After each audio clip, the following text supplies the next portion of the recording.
مر گیا۔ ہم غریبوں کی مدد کرتے ہیں، غریب ہمسائے کی مدد کرتے ہیں، اس کے گھر روٹی دیتے ہیں، لیکن تب جب وہ بیچارہ مر جاتا ہے، آپ دیکھتے نہیں ہمارے محلے میں جب کوئی فوتگی ہو جاتی ہے تو پھر ہم مرنے والے کے گھر پوری فیملی کے لیے کھانا پہنچاتے ہیں، پوری فیملی کے لیے روٹی پہنچاتے ہیں۔ میں نے کہا نادان، مرنے والا روٹی کرتا مر گیا، مرنے والا 3 دن کا بھوکا تھا، آخر مر گیا۔ روٹی کھلاتے تو اسی مرنے والے کو کھلاتے، آج اس کے مرنے کے بعد تمہاری دی روٹی کس کام کا؟ آج اس کے مرنے کے بعد تمہارا دیا روٹی کا ٹکڑا کس کام کا؟ وہ ایک غریب فقیر تھا، اس کا ایک ہی لباس تھا، آج وہ بھی پھٹ گیا۔ اب جگہ جگہ سے جسم جھلک رہا تھا، اس کا ایک ہی لباس تھا، وہ بھی پھٹ گیا، دوسرا لباس تھا نہیں جسم ڈھانپنے کے لیے۔ اب اس فقیر نے، غریب فقیر نے کیا کیا؟ بادشاہ کی چوکھٹ پر گیا، جہاں بادشاہ کے کتے بندے ہوئے تھے وہاں جا کے بیٹھ گیا۔ اس ویڈیو کو پورا دیکھو، آپ کا دل جوانوں آؤ میں تمہیں ایک غریب صحابی کی زندگی کی درد بھری کہانی سناتا ہوں۔ رسول کریم صلی اللہ علیہ وسلم کے ایک غریب صحابی تھے، وہ صحابی جو صبح کو کھاتے تھے شام کے لیے نہیں ہوتی، شام کو کھاتے تھے صبح کے لیے نہیں ہوتی تھی۔ ایک دن رسول کریم صلی اللہ علیہ وسلم نے حال دریافت فرماتے ہوئے پوچھا، اے صحابی وقت کیسا گزر رہا ہے، زندگی کے دن کیسے گزر رہے ہیں؟ صحابی نے عرض کی، یا رسول اللہ میرے رشتہ دار امیر ہیں مگر میں غریب ہوں، میری غربت کی وجہ سے کوئی بھی میری طرف توجہ نہیں کرتا، میری غربت کی وجہ سے کوئی مجھے دعوت پر نہیں بلاتا، کوئی مجھے ولیمے پر نہیں بلاتا، کوئی مجھ سے میرا حال چال نہیں پوچھتا، میرے سینے کا بوجھ بڑھ جاتا ہے، سینے کا بوجھ ہلکا کرنے کے لیے کوئی میرے پاس نہیں آتا، اس لیے کہ میں غریب ہوں اور میرے رشتہ دار عزیز و اقارب امیر ہیں۔ اللہ اکبر! غریبوں کے جہاں میں وقت بھی رک رک کر چلتا ہے، غریبوں کے جہاں میں وقت بھی رک رک کر چلتا ہے، کبھی صبح نہیں ہوتی اور کبھی شام نہیں ہوتی۔ محبت بھری گفتگو ہو رہی ہے، صحابی اور میرے کریم نبی کے درمیان محبت بھری پیار بھری گفتگو ہو رہی تھی۔ میرے کریم نبی صحابی کے دکھ درد سن رہے تھے، صحابی کے سینے کا بوجھ ہلکا کرنے کے لیے، غموں کا بوجھ ہلکا کرنے کے لیے میرے کریم آقا محبت بھری باتیں کر رہے تھے اور صحابی کی جان میں جان چلی جا رہی تھی۔ اتنے میں حضرت جبریل علیہ السلام اچانک نبی کریم کی خدمت میں حاضر ہوئے۔ محبت بھری پیار بھری گفتگو ہو رہی تھی میرے کریم نبی کے ساتھ کہ اچانک حضرت جبریل علیہ السلام میرے نبی کی خدمت میں حاضر ہوئے۔ جبریل علیہ السلام نے عرض کی، یا رسول اللہ میں لوح محفوظ سے ہو کر آ رہا ہوں، یہ جو آپ کا غلام بیٹھا ہے آپ کے سامنے، جس سے آپ محبت بھری باتیں کر رہے ہیں، پیار بھری گفتگو فرما رہے ہیں، یہ جو آپ کا غلام ہے نا، یہ کل ظہر کے بعد مر جائے گا۔ آج کا دن اس کی زندگی کا آخری دن ہے، یہ کل ظہر کے بعد مر جائے گا۔ اس کی موت کی خبر کون دے رہے ہیں؟ جبریل دے رہا ہے۔ جبریل کہاں سے آیا ہے؟ لوح محفوظ سے ہو کر آیا ہے۔ جبریل کون ہے؟ جو تمام فرشتوں کا سردار ہے۔ خبر تو حقیقت ہے نا، خبر تو سچی ہے نا کہ واقعی کل یہ ظہر کے وقت مر جائے گا۔ یہ خبر دیتے ہوئے حضرت جبریل علیہ السلام واپس چلے گئے۔ جیسے ہی میرے کریم نبی کو پتہ چلا، جیسے ہی خبر ملی کہ یہ جو میرے سامنے میرا غریب صحابی بیٹھا ہے نا، یہ کل مر جائے گا، آج کا دن اس کی زندگی کا آخری دن ہے۔ اللہ اکبر! یہ خبر سنتے ہی میرے کریم نبی کی آنکھیں چھم چھم برسنے لگی، چشمان اقدس سے آنسوں کی لڑی بہہ کر رخساروں کو چھونے لگی۔ اللہ اکبر! چشمان نبوت پر نم ہو گئی۔ بجائے اسے موت کی خبر دینے کے کہ اے صحابی تو کل مر جائے گا، آج کا دن تیری زندگی کا آخری دن ہے، بجائے موت کی خبر دینے کے میں قربان جاؤں میرے لجپال نبی نے اس سے پوچھ ہی لیا، اے نوجوان صحابی، اے غریب صحابی، تیرے دل کے اندر کوئی ایسی خواہش ہو، تیری زندگی کی کوئی ایسی حسرت ہو جو آج تک پوری نہ ہوئی ہو تو بتا دے، آج کے دن کے اندر ہی میں تیری وہ حسرت پوری کرنا چاہتا ہوں، میں تیری وہ خواہش پوری کرنا چاہتا ہوں۔ وقت قلیل ہے، حسرت طویل ہے، میں چاہتا ہوں کوئی بھی حسرت باقی نہ رہے تیری، نبی کا دل بھر آیا، نبی کی آنکھیں چھم چھم برس رہی ہیں۔ اللہ اکبر، اے صحابی، تیری کوئی ایسی حسرت ہو، تیرے دل کے اندر کوئی ایسی خواہش ہو جو ابھی تک پوری نہ ہوئی ہو تو بتا دو، آج کے دن کے اندر اندر ہی میں اپنے غلام کی وہ خواہش پورا کرنا چاہتا ہوں، وہ حسرت پوری کرنا چاہتا ہوں، جلدی بتاؤ۔ تو اس غریب نوجوان صحابی نے کہا، یا رسول اللہ، قربان جاؤں آپ کے نام پر، آپ کی شان پر، میرے ماں باپ آپ کے نام پر قربان ہوں۔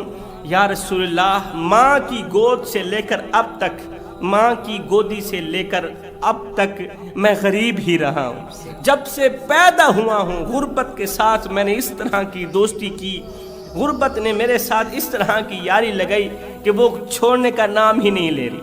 ماں کی گودی سے لے کر اب تک جب سے میں نے اپنی آنکھیں کھولی ہیں تب سے میں غریب آ رہا ہوں۔ یا رسول اللہ، میرے دل کے اندر دو حسرتیں ہیں، غریبی نے ایسے پنجے گاڑے تھے کہ وہ حسرتیں ابھی بھی پوری نہ کر سکا۔ رسول کریم نے پوچھا، بتا وہ کون سی حسرتیں ہیں؟ تو اس غریب نوجوان نے کہا، یا رسول اللہ، دو حسرتیں ہیں۔ پہلی حسرت تو یہ ہے کہ میں میٹھا حلوہ کھانا چاہتا ہوں، آج تک میں نے میٹھا حلوہ نہیں کھایا۔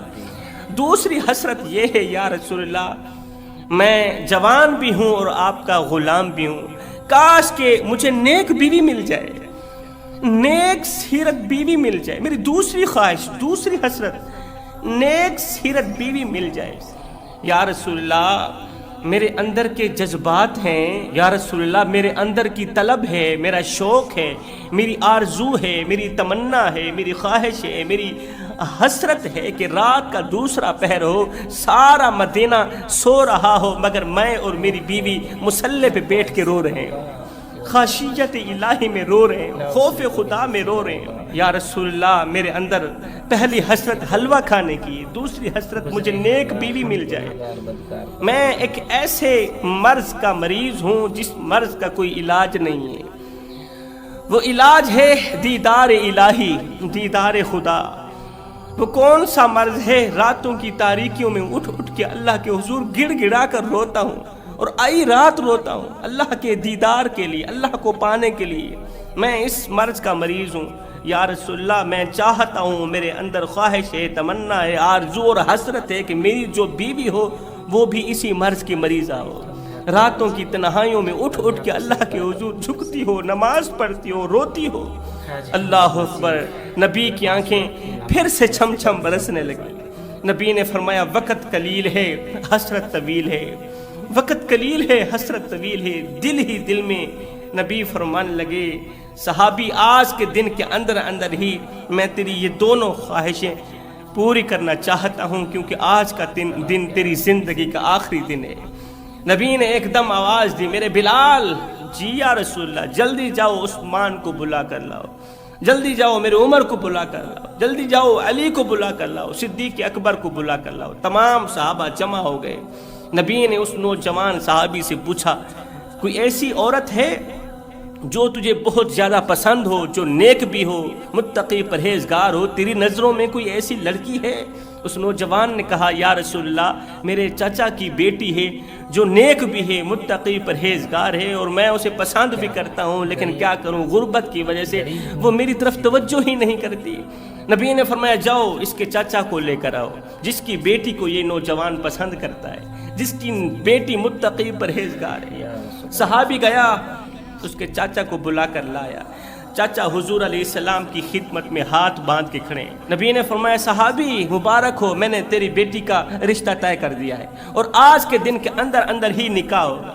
تیری بیٹی کا رشتہ بھی طے کر دیا ہے، اور آج کے دن کے اندر اندر نکاح بھی کرنا چاہتا ہوں۔ سبحان اللہ۔ میرے نبی نے فرمایا، عثمان جلدی جاؤ، دلہا دلہن کے کپڑے تیار کرا کے لے گئے۔ کسی صحابی کی ذمہ چادریں لگا دی، کسی صحابی کی ذمہ چارپیاں لگا دی، کسی کی ذمہ برتن لگا دیے، اور میرے نبی نے جناب علی کو فرمایا، اے علی، آج وہ حلوہ تیار کرو جو اس سے پہلے کبھی بھی تیار نہ کیا ہو، اس طرح کا میٹھا حلوہ تیار کرو اس سے پہلے کبھی نہ کھایا ہو، نہ ہی تو بنایا ہو۔ وقت قلیل ہے، حسرت طویل ہے، جلدی کرو۔ نبی کو پتا تھا نا کہ آج میرے صحابی کا جو دن ہے، اس کی زندگی کا آخری دن ہے، آج اس کی دونوں حسرتیں پوری ہوں گی۔ تھوڑی ہی دیر کے اندر تھوڑے ہی وقت کے اندر دلہا دلہن کے کپڑے بھی تیار ہو گئے، کھانے پینے کی اشیاء بھی تیار ہو گئی، دلہن بھی تیار ہو گئی، دلہا بھی تیار ہو گیا۔ میرے کریم نبی نے مسجد میں بیٹھ کے ان دونوں کا نکاح پڑھایا۔ نکاح ہو جانے کے بعد رسول کریم صلی اللہ علیہ وسلم نے جناب سیدنا ابوبکر صدیق کو فرمایا، اے میرے صدیق، فلاں گلی میں آپ کا جو مکان ہے، آپ کا جو چھوٹا سا مکان ہے، دینا چاہتے ہو اللہ کے نام پر؟ اس نے کہا یا رسول اللہ، آپ کے نام پر تو سب کچھ قربان ہے، وہ مکان میں نے دے دیا، وہ مکان آپ کا ہے، آپ جسے چاہیں دے دے۔ نبی نے فرمایا دلہے، وہ مکان میں آپ کو تحفے میں دیتا ہوں۔ نبی کریم نے صحابہ کرام کو فرمایا جاؤ، یہ بارات ان کے گھر تک چھوڑاؤ، ان کے کمرے تک چھوڑاؤ۔ صحابہ کرام بارات لے گئے، بڑی دھوم دھام سے بارات لے گئے، گھر تک چھوڑ آئے، اور وہ حلوہ جو میرے نبی نے خصوصاً دولہے کے لیے تیار کیا تھا وہ بھی کمرے میں پہنچوا دیا۔ دلہن بھی چلی گئی، دلہا بھی چلا گیا، کھانے پینے کی اشیاء بھی چلی گئی۔ اب دوسرے دن میرے کریم نبی نے ایک صحابی کی ذمہ ڈیوٹی لگائی، کہا کہ کل ظہر سے عصر تک تو نے دلہا دلہن کے مکان کے باہر ہی کھڑے رہنا ہے، کل ظہر سے لے کر عصر تک تو نے دلہے کے مکان کے سامنے ہی کھڑے رہنا ہے، اور غور کرنا ہے، جیسے ہی کمرے کے اندر رونے کی آواز آئے فوراً مجھے خبر دینا، کیونکہ آج کا دن دلہے کی زندگی کا آخری دن ہے، آج کی رات اس کی زندگی کی آخری رات ہے، کل ظہر کے وقت یہ مر جائے گا۔ اور میرے صحابی ظہر سے لے کر عصر تک دولہے کے کمرے کے باہر کھڑے رہنا، گھومتے پھرتے رہنا، جیسے ہی اندر سے رونے کی آواز آئے فوراً مجھے بتانا۔ رات گزری ہی تھی کہ دوسرے دن وہ صحابی آقا کریم کی اس فرمان کو اپنی آنکھوں پر رکھتے ہوئے دولہے کے کمرے کے باہر چلا گیا، گھر کے باہر چلا گیا، ایسے ہی گھومتا رہا، انتظار کرتا رہا۔ اندر تو خوشیوں کا سما بدا ہوا تھا، اندر تو مسکرانے کی آوازیں آ رہی تھی، بجائے رونے کے اندر سے خوشیوں کی آوازیں آ رہی، ہنسنے کی آوازیں آ رہی تھی۔ اب صحابی انتظار میں تھے کہ ابھی رونے کی آواز آئے، کیوں؟ اس لیے کہ رسول اللہ نے جو کہہ دیا ابھی رونے کی آواز آئے گی، ابھی رونے کی آواز آئے گی۔ اتنے میں عصر کی اذانیں ہونے لگی، عصر کی اذان کی آواز آنے لگی۔ صحابی یہاں سے بھاگا، رسول کریم صلی اللہ علیہ وسلم کی خدمت میں حاضر ہوا۔ رسول کریم نے فرمایا جلدی کرو، مجھے خبر دو کیا بنا۔ عرض کی یا رسول اللہ، آپ نے فرمایا تھا رونے کی آواز آئے گی، میں تو کان لگا کے سنتا رہا، مسکرانے کی آواز تو آتی رہی، ہنسنے کی آواز تو آتی رہی، رونے کی آواز نہیں آئی۔ اندر تو خوشیوں کا سما بندھا ہوا تھا، کوئی بھی نہیں رو رہا تھا، کوئی بھی نہیں رو رہا تھا، رونے کی آواز کیوں نہیں آئی؟ رسول کریم سیدھا سجدے میں چلے گئے، سجدے میں چلے گئے۔ عرض کیو میرے کریم رب، تیرا جبریل میرے پاس آیا تھا، کہتا تھا کہ میں لوح محفوظ سے ہو کر آیا ہوں، خبر لے کر آیا ہوں، آپ کا یہ غلام کل ظہر کے بعد مر جائے گا، لیکن ابھی تک وہ زندہ ہے۔ میرے مالک مجھے بتایا جائے ماجرا کیا ہے، مجھے بتایا جائے آخر کون سا راز پوشیدہ ہے۔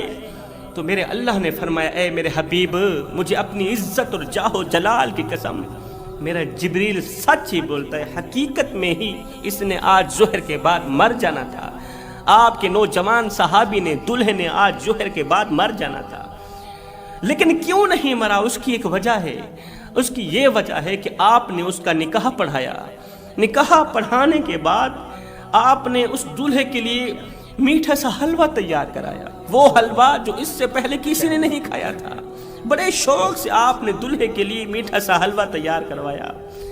تو پھر آپ نے صحابی کو دیا کہ جاؤ دلہے کے کمرے کے اندر رکھ کر آؤ، کھانے پینے کی اشیاء دلہے کے کمرے کے اندر رکھ کر صحابی واپس چلے گئے۔ جب عشاء کا وقت ہوا تو دلہا دلہن کمرے کے اندر اکیلے تھے، انہوں نے دسترخوان بچھایا، دسترخوان بچھایا، دلہے نے حلوے کو دیکھا، وہ حلوہ جس کے کھانے کی حسرت رکھتا تھا، اندر شوق تھا، خواہش تھی، حسرت تھی کہ کب میں میٹھا حلوہ کھاؤں گا۔ جیسے اس نے میٹھے حلوے کو دیکھا، ہاتھ بڑھایا حلوے کی طرف، قبل اس کے کہ حلوے کا نوالا لقمہ بنا کر منہ میں ڈالتا، اتنے میں دروازے میں کسی بھوکے پیاسے کی آواز آئی، دروازے میں سے کسی بھوکے کی آواز آئی، ہے کوئی اللہ کے نام پر کھانے پینے کو کچھ دینے والا؟ 3 دن کا بھوکا ہوں، میرے بچے بھوکے ہیں، 3 دن سے کچھ نہیں ملا، ہے کوئی اللہ کا نیک بندہ جو میری بھوک مٹا دے اور میرے بچوں کی بھوک مٹا دے؟ قبل اس کے کہ وہ نوالا اٹھا کر منہ میں ڈالتا، اس نے وہی نوالا وہیں پہ رکھ دیا۔ ساتھ میں اپنی شریک حیات کو کہا، بیوی کو کہا، اے اسلام کی مقدس شہزادی، میرے لیے بس اتنا ہی کافی ہے کہ تو میری بیوی بن گئی، میرے لیے بس اتنا ہی کافی ہے کہ تیرے جیسی عظیم عورت، تیرے جیسی نیک عورت، با پردہ عورت میری زندگی میں آ گئی۔ ہمارے لیے بس اتنا ہی کافی ہے کہ رسول کریم نے ہم دونوں کا نکاح پڑھایا ہے۔ لہٰذا اسی نکاح کی خوشی میں چاہتا ہوں یہ جو حلوہ پڑا ہے نا، جس کو کھانے کے لیے میرے اندر عرصہ دراز سے حسرت تھی، خواہش تھی، میں چاہتا ہوں کہ اپنی خواہش کو مارتے ہوئے، کیونکہ اس وقت یہ حلوہ مجھے بہت زیادہ قیمتی ہے، میرے لیے بہت زیادہ قیمتی ہے، لیکن میں چاہتا ہوں قیمتی سے قیمتی چیز ہی اللہ کے نام پہ قربان کروں۔ میں چاہتا ہوں یہ سارا کھانے پینے کا سامان اٹھا کرنا فقیر کی جھولی میں ڈال دوں۔ اس کی بیوی کوئی عام تو نہیں تھی نا، وہ بھی تو اسلام کی مقدس شہزادی تھی نا، وہ بھی تو اللہ کی محبوبہ تھی نا۔ بیوی نے کہا ایسا ہی کرتے ہیں، نکاح کی خوشی میں، دونوں کی ملاپ کی خوشی میں اس دعوت کو اٹھاتے ہیں، فقیر کی جھولی میں ڈال دیتے ہیں۔ انہوں نے دعوت اٹھائی، جا کر فقیر کی جھولی میں رکھ دی۔ 3 دن کا بھوکا تھا، اس کے بچے بھی 3 دن کے بھوکے تھے۔ اللہ نے فرمایا اے میرے حبیب، جو میٹھا اس نے زندگی بھر نہیں کھایا تھا، وہی میٹھا اس نے میرے نام پر دے دیا، میرے نام پر قربان کر دیا۔ جب وہ روٹی، وہ حلوہ فقیر کی جھولی میں ڈالا گیا تو میرے فقیر نے دونوں ہاتھ اٹھائے، عرض کیا میرے کریم رب، ان دونوں کی خوشیاں سلامت رکھنا، اس جوڑی کو خوشیاں دینا، اس جوڑی کو الگ مت کرنا، اس جوڑی کو ایک دوسرے سے جدا مت کرنا۔ اللہ نے فرمایا اے میرے حبیب، مجھے اپنی عزت اور جاہ و جلال کی قسم، اس نے آج مر ہی جانا تھا، لیکن جب فقیر کے ہاتھ اٹھے، جب غریب کے ہاتھ اٹھے نا، تو میں نے تقدیر بدل کر اس کی زندگی بڑھا دی، تقدیر کو بدل کر اس کی زندگی میں برکت ڈال دی، اس کی عمر بڑھا دی، اس کی بیوی کی عمر بڑھا دی۔ غریبوں کی مدد کرنے والا شخص زندگی میں کبھی غریب نہیں ہوتا۔ میں کہتا رہتا ہوں صاحب، آپ کے محلے میں کوئی شیعہ رہتا ہے، وہابی رہتا ہے، سنی رہتا ہے، یا کوئی غیر مسلم رہتا ہے، اس کا حساب وہ خود دے گا، مگر سنو، اگر روٹی نہ ملنے کی وجہ سے رات کو بھوکا سو گیا، اے بندے، اس کا حساب تجھے دینا پڑے گا۔ روٹی امیر شہر کے کتوں نے چھین لی، فاقہ غریب شہر کے بچوں میں بٹ گیا، چہرہ بتا رہا تھا کہ اسے مارا ہے بھوک نے، حاکم نے یہ لکھا کہ یہ کچھ کھا کے مر گیا۔ ہم غریبوں کی مدد کرتے ہیں، غریب ہمسائے کی مدد کرتے ہیں، اس کے گھر روٹی دیتے ہیں، لیکن تب جب وہ بیچارہ مر جاتا ہے، آپ دیکھتے نہیں ہمارے محلے میں جب کوئی فوتگی ہو جاتی ہے تو پھر ہم مرنے والے کے گھر پوری فیملی کے لیے کھانا پہنچاتے ہیں، پوری فیملی کے لیے روٹی پہنچاتے ہیں۔ میں نے کہا نادان، مرنے والا روٹی کرتا مر گیا، مرنے والا 3 دن کا بھوکا تھا، آخر مر گیا۔ روٹی کھلاتے تو اسی مرنے والے کو کھلاتے، آج اس کے مرنے کے بعد تمہاری دی روٹی کس کا؟ آج اس کے مرنے کے بعد تمہارا دیا روٹی کا ٹکڑا کس کام کا؟ وہ ایک غریب فقیر تھا، اس کا ایک ہی لباس تھا، آج وہ بھی پھٹ گیا۔ اب جگہ جگہ سے جسم جھلک رہا تھا، اس کا ایک ہی لباس تھا، وہ بھی پھٹ گیا، دوسرا لباس تھا نہیں جسم ڈھانپنے کے لیے۔ اب اس فقیر نے، غریب فقیر نے کیا کیا؟ بادشاہ کی چوکھٹ پر گیا، جہاں بادشاہ کے کتے بندے ہوئے تھے وہاں جا کے بیٹھ گیا۔ وہاں جا کے بیٹھنے کے بعد اس نے بادشاہ کی طرف اشارہ کرتے ہوئے بادشاہ کو کہا، بادشاہ، مثال کے طور پر اگر میں تیرے دروازے پر ابھی مر بھی جاؤں، بتا تو صحیح تو میرے ساتھ کیا سلوک کرے گا؟ اگر میں تیرے دروازے پر ابھی مر بھی جاؤں، بتا تو صحیح تو میرے ساتھ کیا سلوک کرے گا؟ بادشاہ نے کہا، فقیر میاں، اگر تو میرے دروازے پر ابھی مر بھی گیا تو میں یہی کچھ کروں گا، تجھے کفن دے کر دفن کر دوں گا، تجھے کفن دے کر دفن کر دوں گا۔ یہ سن کر اس غریب فقیر نے کہا، بادشاہ، میرے مر جانے کے بعد، میرے مرنے کے بعد جو میری مردہ لاش ڈھانپنے کے لیے مجھے کفن دو گے نا، وہ آج ہی دے دو تاکہ میں اپنی زندہ لاش تو ڈھانپ سکوں۔ زندہ لاش ڈھانپنے کے لیے تمہارے پاس کپڑے ہیں نہیں، جب میں مر جاؤں گا تو پھر مردہ لاش ڈھانپنے کے لیے لٹھے کا سوٹ بھی آ جائے گا، سفید سوٹ بھی آ جائے گا۔ خدا را میرے بھائیو، زندہ لوگوں کی قدر کرو، زندہ لوگوں کی خدمت کرو۔ بیان تو یہیں تک ختم ہو گیا، لیکن میں یہی چیز کہوں گا، خدا را اللہ تبارک و تعالیٰ نے ہر ایک چیز ہمیں عطا کیا ہے، کیا نہیں دیا اللہ نے؟ ہر وہ ایک چیز دیا ہے